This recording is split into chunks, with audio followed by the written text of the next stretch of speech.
నమస్తే, welcome to meta news. ముందుగా ఈ వీడియోని లైక్ చేయండి, షేర్ చేయండి. మరిన్ని ఇంట్రెస్టింగ్ పొలిటికల్ అప్డేట్స్ కోసం మెటా న్యూస్ని సబ్స్క్రైబ్ చేయండి. ఇక మ్యాటర్లోకి వస్తే, ఎన్డీఏ ప్రభుత్వంలో కీలకంగా మారిన టీడీపీ రాష్ట్ర ప్రయోజనాలే అంతిమ లక్ష్యంగా పనిచేస్తుంది. సీఎం చంద్రబాబు నాయుడు రాష్ట్ర అభివృద్ధి లక్ష్యంగా ముందుకు వెళుతున్నారు. ప్రజలు తనపై పెట్టిన బాధ్యతను సంపూర్ణంగా నిర్వర్తించేందుకు పక్కా ప్రణాళిక ప్రకారం ముందుకెళ్తున్నారు. కేంద్రంలో తాము కోరుకున్న పదవులు వచ్చే అవకాశం ఉన్నా వదులుకుంటున్నారు. రాష్ట్ర అభివృద్ధే తమ ధ్యేయమని, ఈ విషయంలో ఎలాంటి రాజీ ఉండబోదని తేల్చి చెప్తున్నారు. స్పీకర్, కేంద్ర మంత్రి పదవులు, కీలక శాఖల కోసం డిమాండ్లు చేయకుండా రాష్ట్రానికి అన్ని విధాలుగా అండదండగా ఉండాలన్న షరతు మాత్రమే విధించి పనిచేస్తుంది. వికసిత భారత్ లక్ష్య సాధన కోసం ఏపీ తరఫున కేంద్ర ప్రభుత్వానికి తాము నిరంతరం మద్దతుగా నిలుస్తామని, అదే సమయంలో రాష్ట్రానికి అండగా నిలవాల్సిన బాధ్యత కేంద్రంపై ఉందని ఏపీ సర్కార్ చెప్తోంది. కేంద్రంలో స్పీకర్ విషయంలో చివరి వరకు ఉత్కంఠ నడిచింది.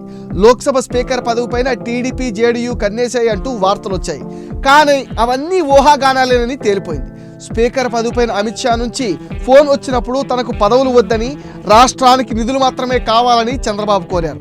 ఈ విషయాన్ని పార్టీ పార్లమెంటరీ భేటీలో చంద్రబాబు స్వయంగా వెల్లడించారు. రాష్ట్రం ఆర్థికంగా దెబ్బతిన్నందున సమయానుకూలంగా నిధులు విడుదల చేయాలని అమిత్ షాను కోరినట్టు తెలిపారు. పదవులు తీసుకుంటే రాష్ట్ర ప్రయోజనాలు దెబ్బతింటాయని ఆయన వ్యాఖ్యానించారు. అంటే రాష్ట్రాన్ని అభివృద్ధి చేసేందుకు, ప్రజలను పేదరికం నుంచి బయటపడేసేందుకు ముఖ్యమంత్రి ఎంత కమిట్మెంట్తో ఉన్నారో అర్థమవుతుంది. కేంద్రంలో ప్రభుత్వాన్ని ఏర్పాటు చేసేందుకు అవసరమైన సొంత బలం బీజేపీకి లేదు. ఎన్డీఏ భాగస్వామ్య పక్షాల సహకారంతోనే కేంద్రంలో ప్రభుత్వాన్ని ఏర్పాటు చేయగలిగింది.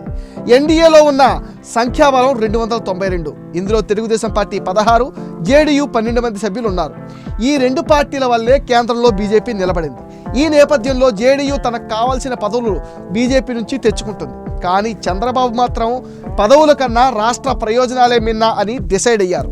కేంద్ర మంత్రివర్గంలో 2 మంత్రి పదవులు తీసుకుంది టీడీపీ. పౌర విమానయానం, గ్రామీణాభివృద్ధి శాఖలు రెండూ కూడా తెలుగుదేశం పార్టీకి లభించాయి. లోక్సభలో టీడీపీకి 16 మంది ఎంపీల బలం ఉన్నందున రాష్ట్రానికి ఎక్కువ నిధులు వచ్చేలా కృషి చేయాలని, రాష్ట్ర ప్రయోజనాలే ప్రతి ఎంపీ ప్రథమ కర్తవ్యం కావాలని చంద్రబాబు దిశానిర్దేశం చేశారు. మరీ ముఖ్యంగా పోలవరం, అమరావతి గురించి పదే పదే చంద్రబాబు ప్రస్తావించారు. వీటి నిర్మాణం కోసం వేగంగా చర్యలు తీసుకోవాలని చంద్రబాబు సూచించారు. ఈ మధ్యనే ఏపీ అంటే అమరావతి, పోలవరం అని చంద్రబాబు స్వయంగా చెప్పిన సంగతి తెలిసిందే. అందుకే రాష్ట్రానికి ఈ రెండే ముఖ్యమని తొలి ప్రాధాన్యత వీటికే ఇస్తున్నారు. కేంద్రంలో, రాష్ట్రంలో డబుల్ ఇంజన్ సర్కార్ ఉండటంతో ఏపీ ప్రజల ఆశలు, ఆకాంక్షలు నెరవేర్చాల్సిన బాధ్యత మోదీ సర్కార్పై ఉందని రాష్ట్ర సర్కార్ గుర్తు చేసింది.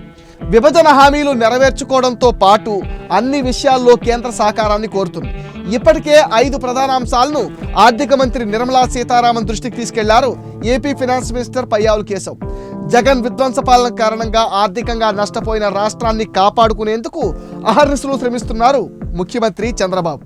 ఇది మెటా న్యూస్ అప్డేట్. ఈ వీడియోని తప్పకుండా లైక్ చేయండి, షేర్ చేయండి. అండ్ ఈ వీడియో పైన మీ విలువైన ఒపీనియన్ని కామెంట్ సెక్షన్లో పోస్ట్ చేయండి. మీరిచ్చే సపోర్ట్తో మరిన్ని ఇంట్రెస్టింగ్ వీడియోలు మీకు అందిస్తాం. ఫ్రెండ్స్, మీరు చేసిన సపోర్ట్తోనే మేము 75Kకి రీచ్ అయ్యామండి. ఈ ఛానల్ని 100K చేయాల్సిన బాధ్యత మీదే. దానికి మీరు చేయాల్సినలా ఈ వీడియోస్ని మీ ఫ్రెండ్స్ అండ్ ఫ్యామిలీకి షేర్ చేయండి, మెటా న్యూస్ని సపోర్ట్ చేయండి, సబ్స్క్రైబ్ చేయండి.